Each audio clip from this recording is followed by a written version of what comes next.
Il-Partit Nazzjonalista jkritika l-abbozz imressaq mill-Gvern fil-Parlament fuq il-Bord tas-Sajd u l-bidla fil-mod kif se jibdew jintaslu il-membri tiegħu.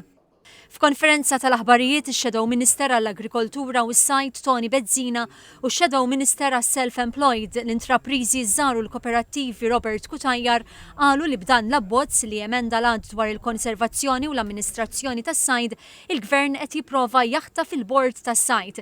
Id-Deputat Bezzina qal li l-membri ħlief għal tnejn se jintażlu direttament mill-Ministru u maħtura minnu wkoll.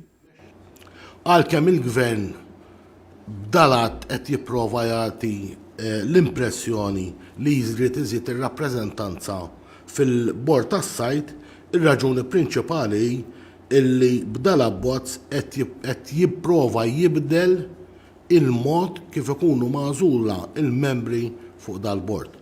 U ċoe kif jiffunzjona dal-bord f'dak li għandu x'jaqsam mal-operat tal-industrija tas-sajd f'pajjiżna. Irrimarkaw li sal-lum 8 mill-15 il-membru tal-bord kienu qed jiġu nominati mis-sajjida infushom u r-rappreżentanti tagħhom. Qalu li l-Kooperattiva tas-Sajd ma kellhomx idea li l-Gvern kien se jressaq dan l-abbozz. Huma laqgħu l-emenda proposta li jkun hemm membru li għandu inqas minn 40 sena u li jkun hemm rappreżentant femminili fuq il-bord. Il-kelliema nazzjonalista appellaw biex fi stadju ta' kumitat isiru l-emendi meħtieġa biex il-membri fuq il-bord tas-Sajd ikunu nominati skont l-att oriġinali mis-sajjieda.